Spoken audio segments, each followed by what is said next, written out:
I'd like to call the City of Elkhorn Common Council March 4th, 5:30 meeting to order. If we could please stand for the Pledge of Allegiance. Pledge allegiance to the flag of the United States of America and to the republic for which it stands, one nation, under God, indivisible, with liberty and justice for all. Roll call, please. Bruce Lechner, Here. Tim Sharota, Here. Gary Payson Jr., Here. Ron Dunwoody, Here. Scott McClory, Here. Ken Minell, Here. Carol Young. Here. Next, public comment. Public comments are limited to 3 minutes each. The public may speak on any item of the city concern, whether or not the topic is included on this agenda.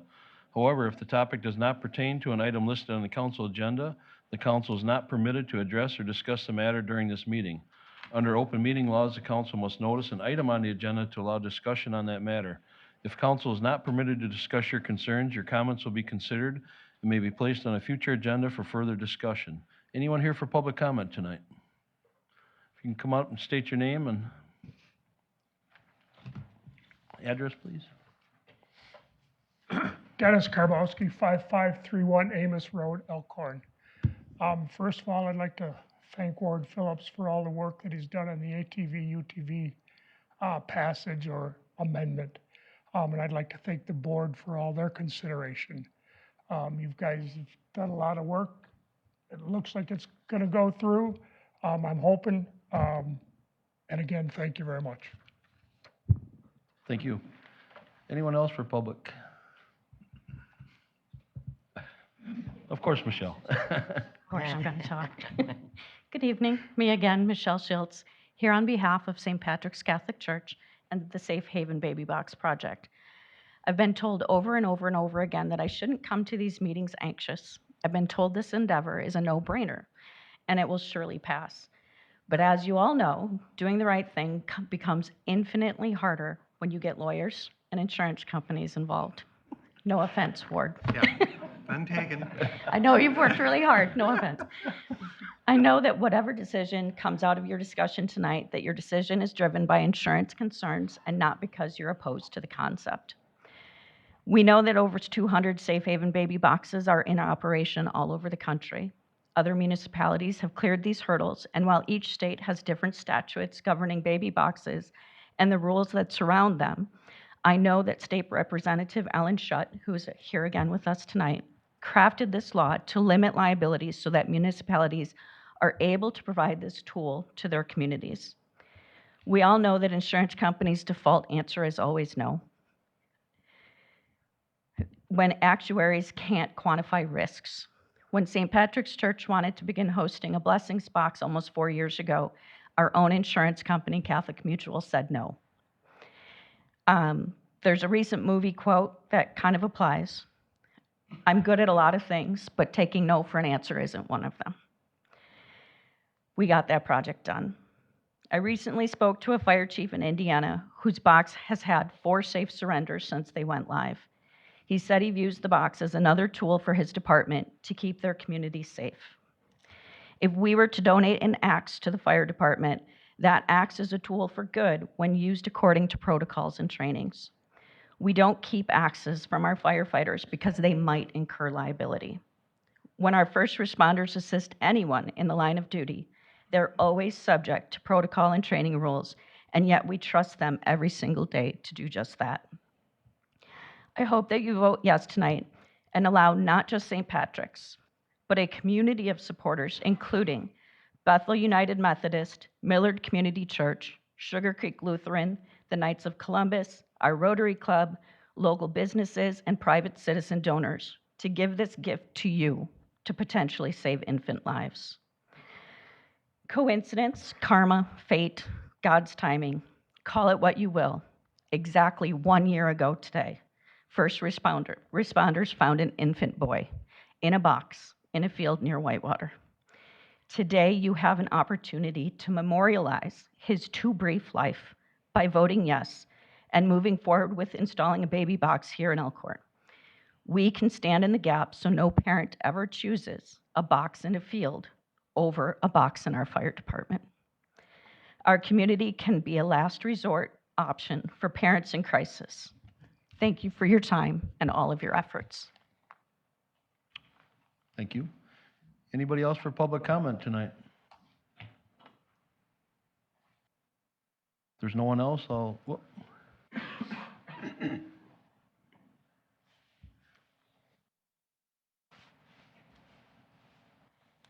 I'm Rodney Thurin, 436 South Creek Drive. I apologize, I got a cold. We were here 2 weeks ago expressing our concerns about the location of the homeless shelter, not necessarily the homeless shelter itself. We're in the process of distributing a petition. We have 125 homes in our neighborhood. We're up to about 130 signatures thus so far. I just want to let you know that that's our aim, is for the council to reconsider. I know it's not even on the planning commission or anything like that, but it's in the conceptual phase.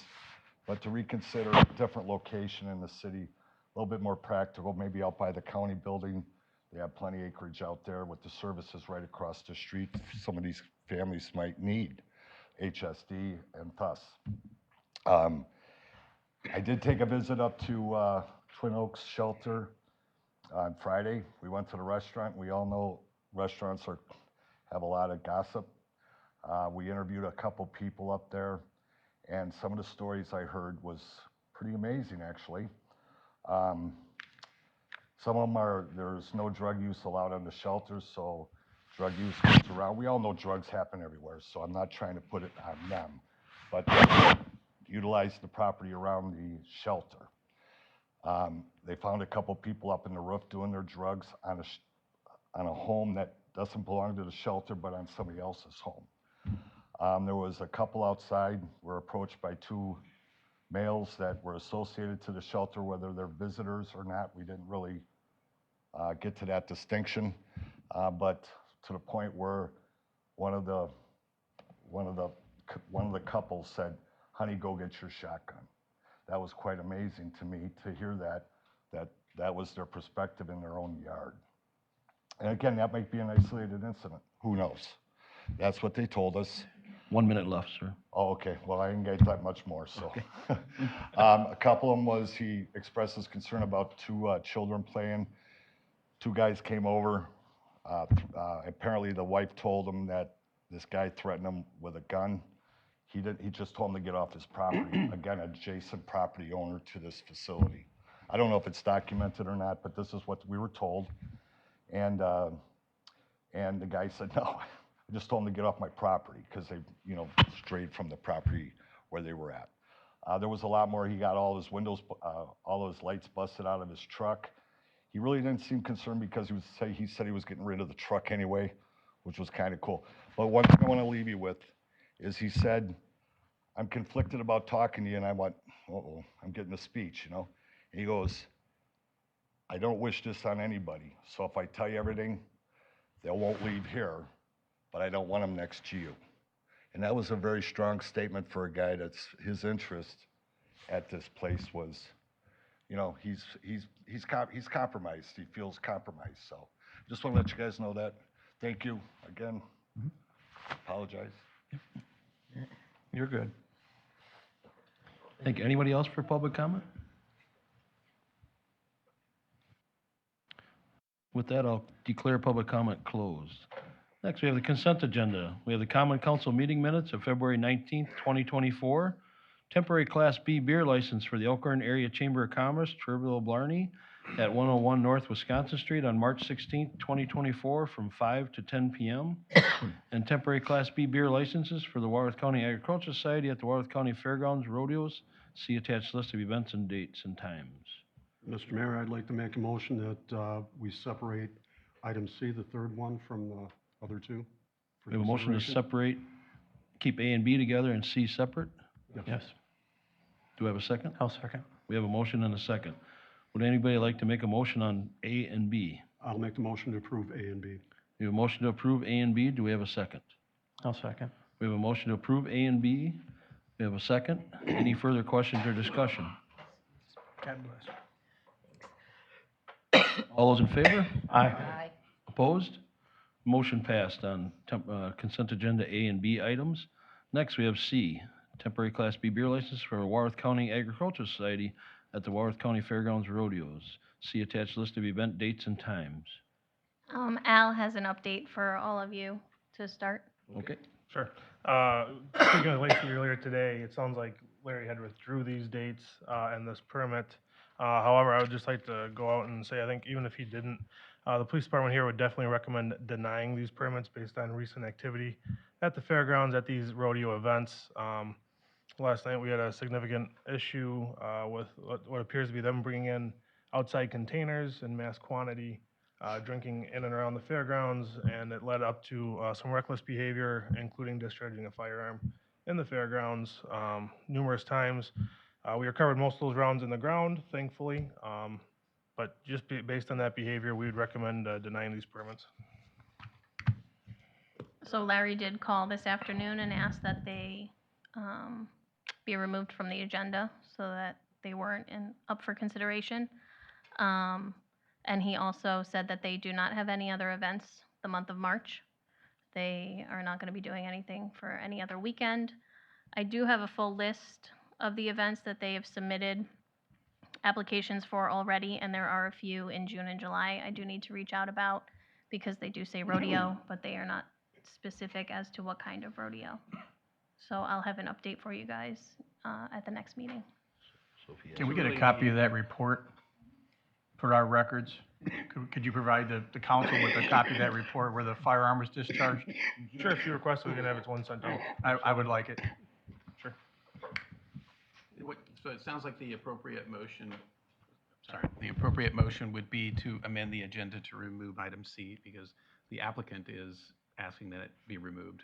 That way we don't even have to get to the issue of denial or acceptance. I'll make the motion then to amend the agenda to remove item C. We have a motion to remove item C. Do I have a second? I'll second. We have a motion and a second to remove item C because the applicant asked to have them removed. Any other questions or discussion? All those in favor? Aye. Opposed? Motion passed, removing item C on consent agenda. Next, report of city officers. Mayor, I have nothing tonight. Adam? I just have a couple quick updates. One, I just wanted to thank the DPW for helping clean up some of the major intersections, particularly around I-43 and the ramps, as well as some of the Highway 12 interchanges. So apparently the state is only paying the county to clean their state and county right-of-ways. Well, I should say the state's only reimbursing the county to clean up litter on state roads once a year. So that's all the county's doing. There's definitely, quite a bit of trash in some of the state and county right-of-ways, so I've been reaching out to the county to try to get them to help clean that up. They pretty much said if they're not going to get paid by the state to do it, that they're not going to do it. So I just want to thank Matt for the DPW crew going out there to at least targeting the spots here on the I-43 interchange and ramps. So anyway, so thank you to the staff on that.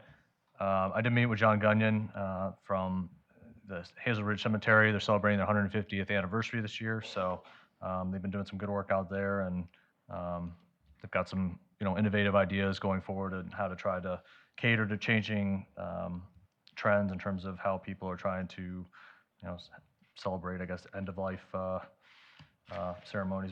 So, and I know council at the last meeting you requested to have a discussion about safety plans, and I know Chief Christensen requested a closed meeting on that.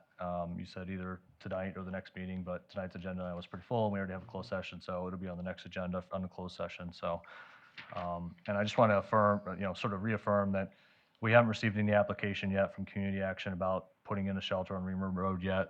We haven't had any further, communication from them. They haven't submitted an application. I know some residents have requested, that there be a public meeting to talk about it. There certainly would be public hearings if and when they submit an application. There would have to be multiple public hearings because there'd be rezoning, a comp plan amendment. So there's going to be, plenty of public hearings at that point for the public to talk about it. So, but again, we have not received any applications. And then Lacey, you have an election update? Mm-hmm.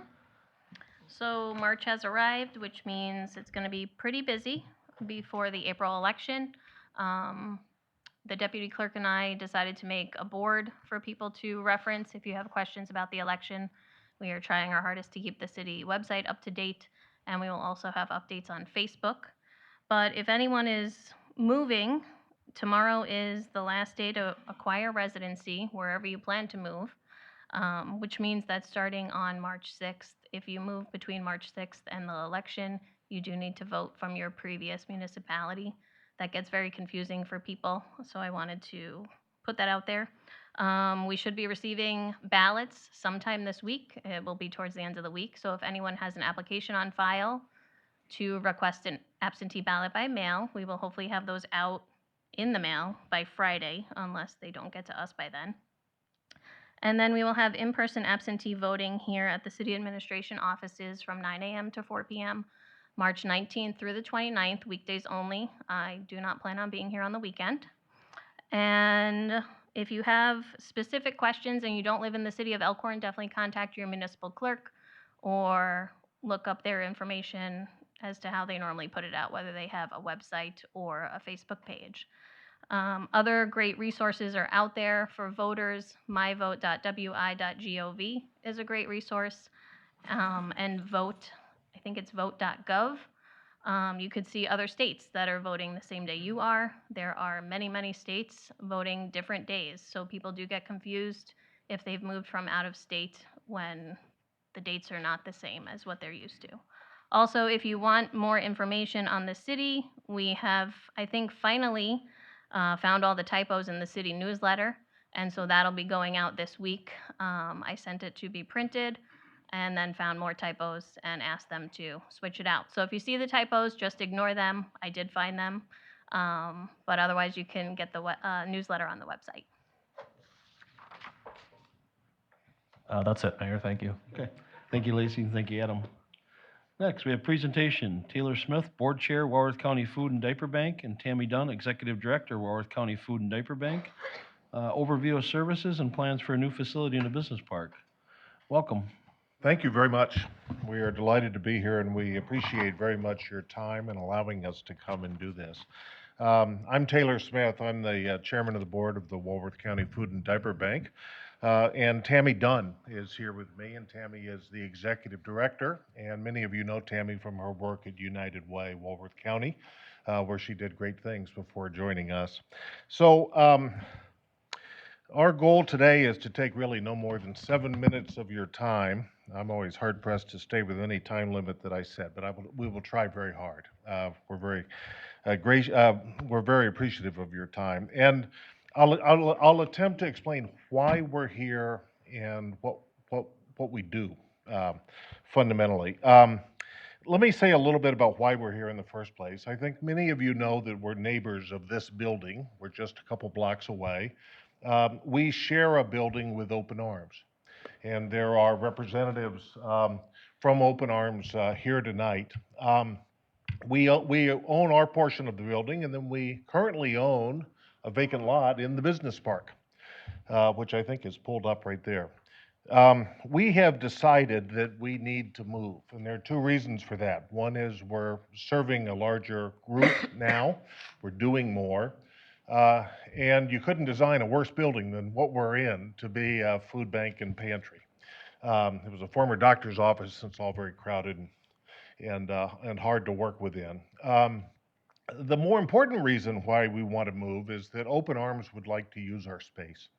They have a desire to put behavioral health care within the space that we're in, and that's a critically needed service in our community. And we know that if we can get our act together and move, the whole community will benefit on a couple different levels.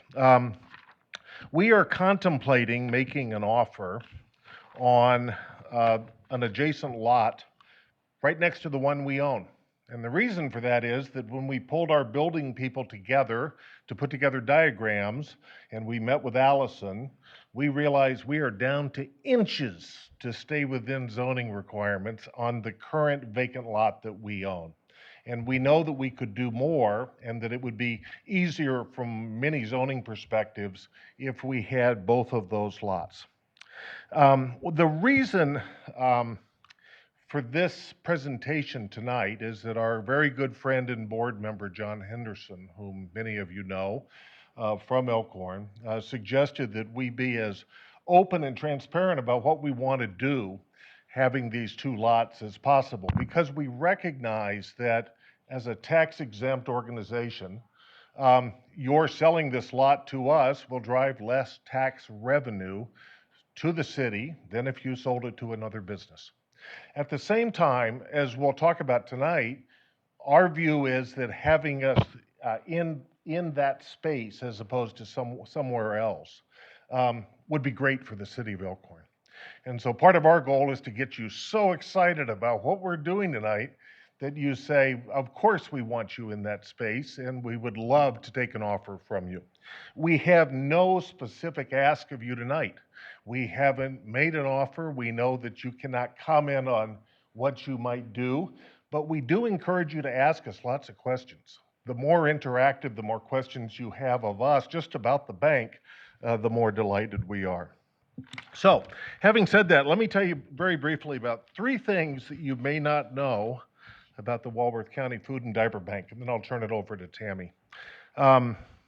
We were founded in 2009 by Boy Scouts with wagons collecting canned goods. Today, we're distributing $5 million worth of food a year to 5,000 Walworth County residents, 40% of whom are children, 20% of whom are seniors, all of whom are income verified, and 25% of which come from the city of Elkhorn. You may not know, secondly, that we serve as a support mechanism for about a dozen other pantries in Walworth County. And we do that in a couple ways. We're a Feeding America food drop site, so other pantries can come and get their food from us. We also just give food out from our own resources to those pantries because it goes farther when we do that. The third thing that you may not know is that Tammy is our only full-time paid employee. We run this bank at the magnitude we run it with a network of about 120 tireless volunteers, many of whom are here tonight. My view of volunteering is that communities who have volunteers and communities that have a place to volunteer, to give back to the community, are better communities. Volunteering is something that brings communities together. It is fundamentally, having grown up in a very small town myself, what hometown values are all about, right? And the whole idea of working in harmony, which is the motto of the city of Elkhorn, is if you come to one of our banks watching 120 volunteers prepare for a distribution or put food in the trunks of the cars of guests who desperately need a little help, or work the parking lot to just manage traffic, it is harmony in action. And so we want you to know that about the bank as we get prepared to come and make an offer on the property and have more formal conversations about why we think we'd be wonderful in that specific spot using both of those lots. And I'm going to stop talking now, which is my best attribute, and ask Tammy to come up and say a few things about the bank. And as she's doing that, if I have your permission to do this, we have a little diagram we'd like to show you. It shows you how the property might just sit on the lot. It's just an illustration. Is it okay if I do that? Sure. Yeah, great. I mean, Okay, good. It's Tammy? up to the chair, of course, but there's Yes, nothing that's fine. legally wrong with it. Hello, I am Tammy Dunn with the Walworth County Food and Diaper Bank. And the first thing I just want to share with you is how I came to know and love the Food and Diaper Bank. About 4 years ago, COVID hit right after I started with United Way. And I'll never forget going to the Food and Diaper Bank with a pallet of Nestle chocolate morsels so that those guests could make Easter cookies.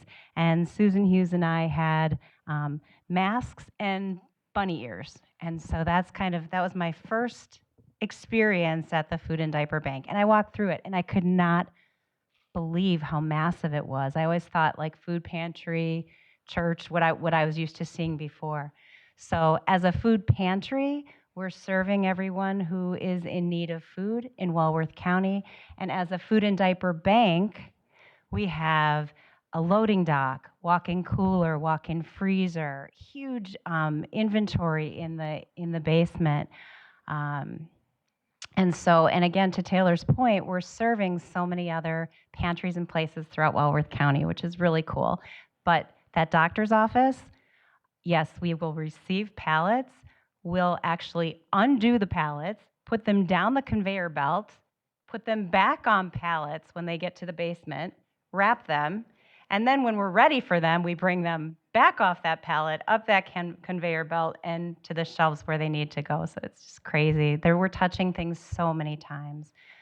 But there are a lot of other people out there that we could be helping if we can continue to grow and focus on sustainability and keeping this food and diaper bank here in Walworth County for a very long time, if I may say forever.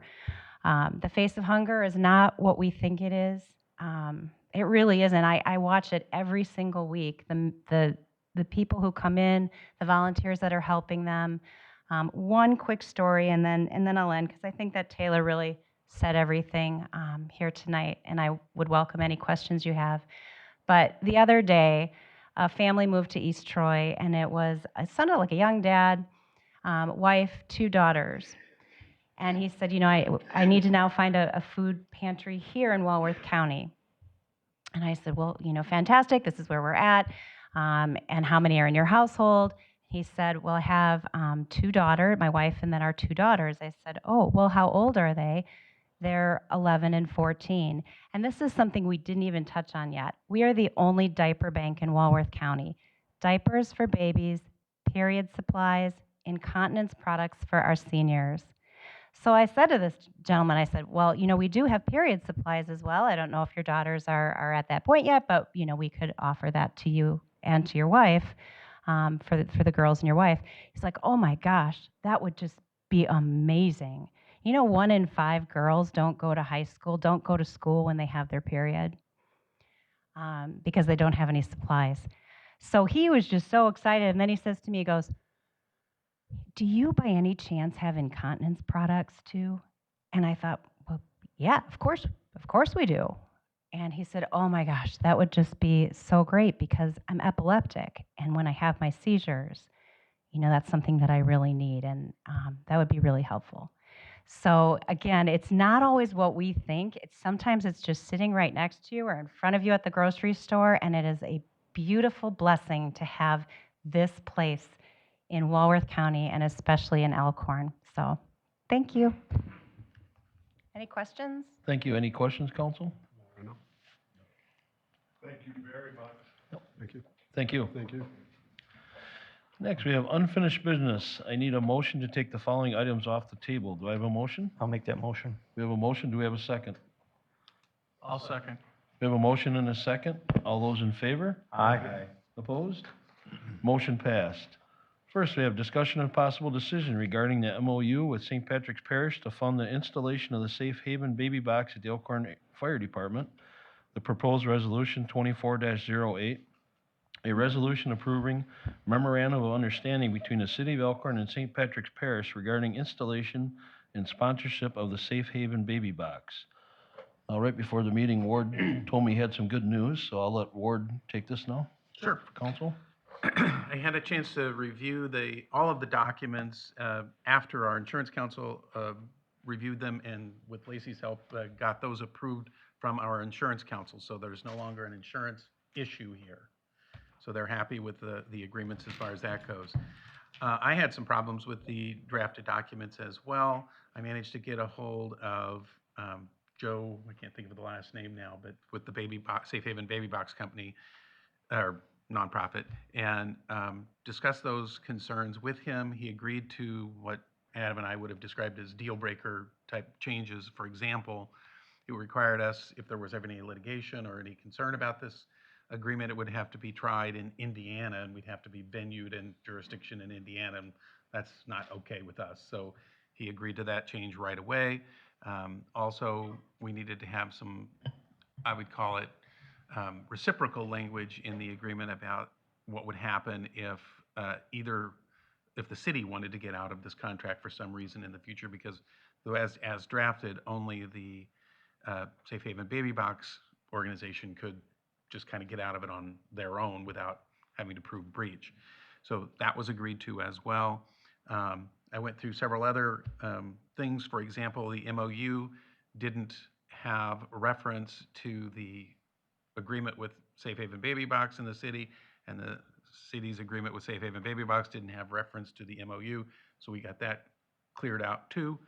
The last thing was I needed something from St. Pat's to prove that corporately the body, that the organization or the people that are here from St. Pat's saying that they will be willing to take on this debt and obligation going forward, had the corporate authority to do that for the church.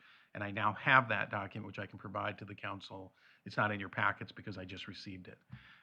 So all of those things being said, I have no problem telling the council that from the legal standpoint, there's no reason that you can't approve this if it's something that council wants to do.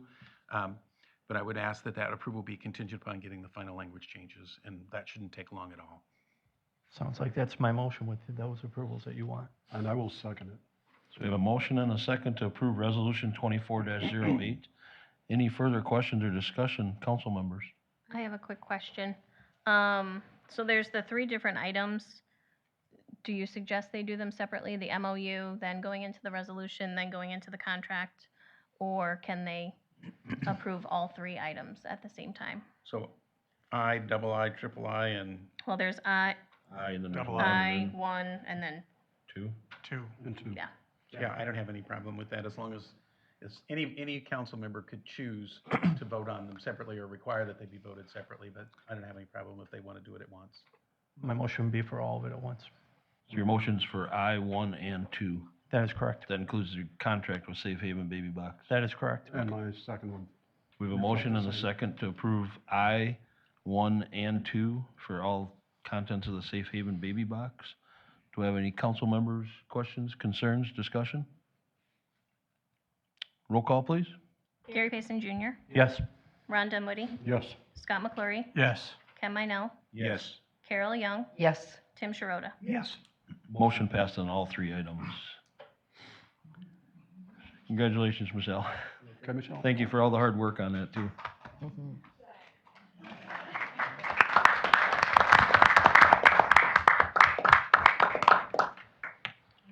Now I'll get to work. Moving on, next we have discussion and possible decision regarding proposed ordinance number 24-02, an ordinance allowing the operation of all-terrain vehicles and utility terrain vehicles on the city of Elkhorn streets. First and possible second reading.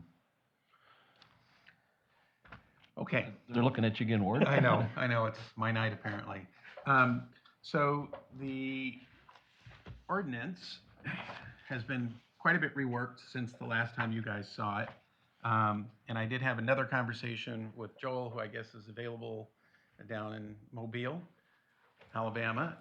And the ordinance as drafted is, in my opinion, consistent with what the council had recommended or wanted me to draft it, and all the terms and conditions are there.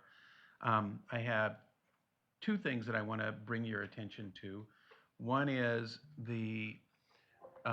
Joel pointed out today that we have a road out by Green Acres subdivision that is only half owned by the city and the other half is owned by the township. That township doesn't have a writing ordinance. So we couldn't have people coming off of the Green Acres subdivision, turning left on McLean, I think it's McLean Road. It's McLean Road. And they'd be illegal. So we can't do that. All of the signs will have to indicate route ends here at the end of every one of those roads.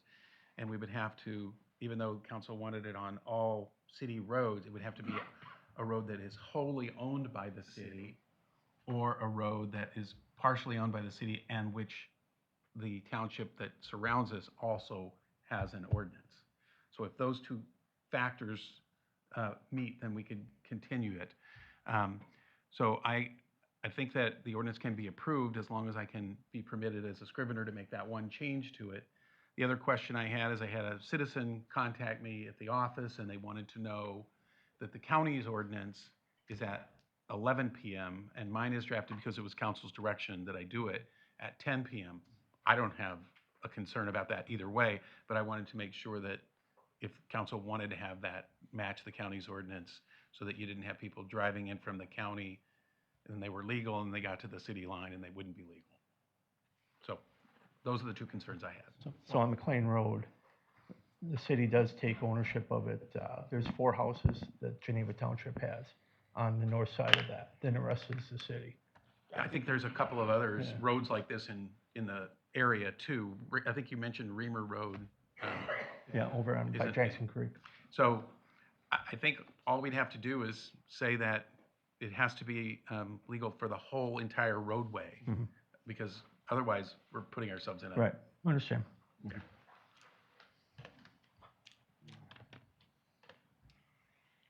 Go ahead, Tim. I guess I'd like to suggest the change to the 11 PM just for the sake of consistency I'd be fine with with that the, too. with the county and the other municipalities. But I agree. So you need a motion to waive the first reading? If you would like to make that I will motion. make that motion to waive the first reading with the change to 11 PM to 5 AM, not having use available.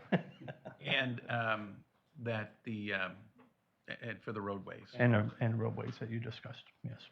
So we have a motion to waive the first reading with those recommendations. Do I have a second? Second. We have a motion and a second to waive the first reading. Any further discussion or questions on that? Roll call, please.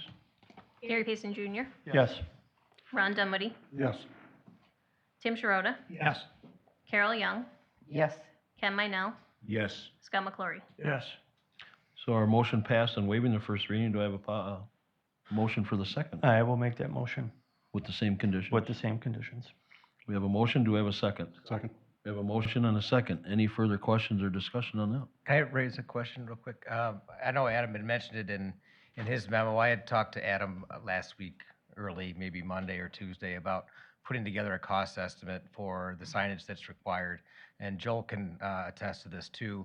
DNR has a document that says that there's strict adherence that's required by the city for these approved routes. So I had went through and did a review with our engineering tech to determine how many signs would be required. And the cost for those signs with the post is around $8,000. So we don't really have a current placeholder within the budget for that. I mean, we have operations that could be dipped into, but I don't know that it concurrently was, So can I speak to that? Go ahead. So I do believe the ATV club, et cetera, offered to contribute towards signs, et cetera. And in the ordinance, it does say that that is also an option. So I would be looking to the clubs and everybody that wanted this to help contribute to getting these signs done. So it's not 100% on the taxpayers. Okay, thank you. Any further questions, discussion? I'm sorry, just for clarification for cities, can you provide guidance as to, is the expectation that they'd provide 100% of the funding or 50%? As much as they can. Ideally, it'd be 100%. But Based on the number of signs in the other municipalities that we've checked, the cost has only been between $2,000 and $3,000. When I saw the 8,000, I was like, oh. I don't believe that, and I'd hope maybe Joel could help me out here too, but I don't know that the adjacent cities are following strict adherence to the policy. And that would be my recommendation to the city, to make sure that they're following that strict adherence. I mean, I know that the city of Delavan has some, and theirs right now, the background is white. The code states that it should be green. And you're supposed to have one at every point in the city where you're coming into it. So, for example, Green Acres, you probably have 6 or 7 signs out there. mhm. And the statute is very explicit that the signage has to be exact. I know A+, and I know Dennis and the chamber here would like to sit with you, and we will help work through that process, because we know that there are organizations that will, help pay for it. Yep. I can't commit that if it's 8,000 that we're paying 8,000, but we certainly will sit down with Matt and try to adjust that cost for you guys. Okay, thank you. Any further questions or discussion? Roll call, please. Gary Payson Jr., Yes. Ron Dunwoody, Yes. Carol Young, Yes. Scott McClory, No.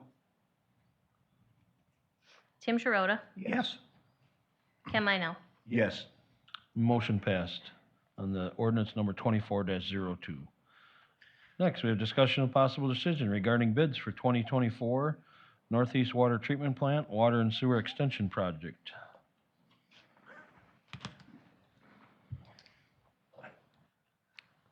I didn't mean to clear out the room. Who doesn't want to talk about sewers? Yeah. Council members, I'd like to make a motion to approve. we have a motion to approve. We have a second. A second? We have a motion and a second. Any questions or discussion? Roll call, please. Gary Payson Jr., Yes. Tim Sharota, Yes. Scott McClory, Yes. Ron Dunwoody, Yes. Ken Minell, Yes. Carol Young. Yes. Motion passed on the bids for the 2024 Northeast Water Treatment Plant Water and Sewer Extension Project. Moving on to new business. Discussion and possible decision regarding execution of a contract with Visit Sewer LLC for the 2024 sewer rehabilitation project in the amount of $1,549,867.50. Can we jump back one, Adam, for that Northeast Water Treatment Plant? I mean, weren't there alternates that needed? Yeah, and I was just wondering that, was the motion to include? All three. Okay, all right. Yep. Sorry. Is that good with the second? Yes. Was that good with everybody's vote then? Yes. Yes, for sure. Okay, thank you. Just want to make sure. I had the same question. I was going to ask Lacey after the, Okay. later on. So now we have the contract with Visit Sewer Make the motion to approve. in the amount of the 1 million. Yep. $1,549,867.50. We have a motion and a second. Any further questions or discussion? No. Roll call, please. Gary Payson Jr., Yes. Ken Minell, Yes. Scott McClory, Yes. Tim Sharota, Yes. Carol Young, Yes. Ron Dunwoody. Yes. Motion passed with the Visit Sewer for the 2024 sewer rehabilitation project, the contract. Next, discussion and possible decision regarding execution of a contract with Applied Technologies for the 2024 sewer rehabilitation project in the amount of $118,480. I'll make the motion to approve the contract with Applied Technologies for $118,480. We have a motion to approve. Do we have a second? I'll second. We have a motion and a second. Any further questions or discussion? Roll call, please. Ron Dunwoody, Yes. Scott McClory, Yes. Carol Young, Yes. Ken Minell, Yes. Tim Sharota, Yes. Gary Payson Jr. Yes. Motion passed for the contract with Applied Technologies. Discussion and possible decision regarding execution of a contract with Willicom Excavating for the 2024 East Centralia Street Phase 2 reconstruction project.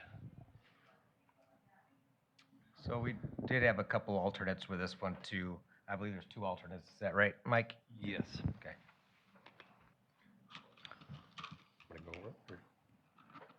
So it was bidder number 1.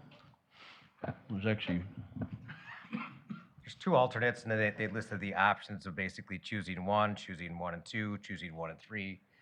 But all of them would be for Wilcom. So if the council chose to choose option for alternates 1 and 2, additionals is what they call them here, that would be the $2,529,079.33. So option 4 covers everything. Correct. Then make the motion to approve with option 4. we have a motion to approve with option 4 at $2,529,789.33. Do I have a second? I'll second. We have a motion and a second. Any questions or discussion, council? Roll call, please. Gary Payson Jr., Yes. Tim Sharota, Yes. Ron Dunwoody, Yes. Scott McClory, Yes. Ken Minell, Yes. Carol Young. Yes. Motion passed with the contract with Willicom Excavating. D, discussion and possible decision regarding execution of a contract with Capur to provide construction engineering services for the 2024 East Centralia Street Phase 2 reconstruction project in the amount of $209,436. I'll make the motion to approve $209,436 to Kapor. We have a motion to approve with Kapor. Do I have a second? Second. We have a motion and a second. Any questions, discussion? Council? Roll call, please. Gary Payson Jr., Yes. Ken Minell, Yes. Scott McClory, Yes. Carol Young, Yes. Ron Dunwoody, Yes. Tim Sharota. Yes. Motion passed for Capur for the construction engineering services. Discussion and possible decision regarding execution of a contract with Payne and Dolan for the State Highway 67 bypass lane construction project in the amount of $156,956.56. I'll make the motion to approve the contract with Payne and Dolan for the amount of $156,956.56. We have a motion to approve. Do we have a second? I'll second. We have a motion and a second. Any questions, discussion, further discussion? Roll call, please. Ron Dunwoody, Yes. Tim Sharota, Yes. Gary Payson Jr., Yes. Carol Young, Yes. Ken Minell, Yes. Scott McClory. Yes. Motion passed for the contract with Payne and Dolan. Next, discussion and possible decision regarding execution of a contract with Capur to provide construction engineering services for the State Highway 67 bypass lane construction project in the amount of $13,478. Make a motion to approve $13,478 to Kapoor.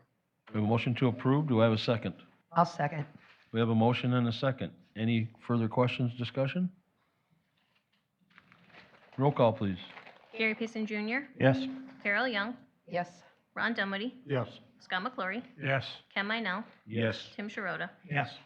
Motion passed for the contract with Capur for the construction engineering services. Next, discussion and possible decision regarding recommendation from the Recreation Advisory Committee to amend the Recreation Department's 2024 budget to increase number of kids in before and after school program. I'd like to make the motion to approve. We have a motion to approve. Do we have a second? Second. We have a motion and a second. Any questions, discussion, further discussion? Roll call, please. Gary Payson Jr., Yes. Ron Dunwoody, Yes. Scott McClory, Yes. Ken Minell, Yes. Carol Young, Yes. Tim Sharota. Yes. Motion passed on, to amend the Recreation Department's 2024 budget. Next, discussion and possible decision regarding issuance of request for proposals for building inspection services. I'd like to make the motion to go ahead with the RFP on the timeline that Adam proposed.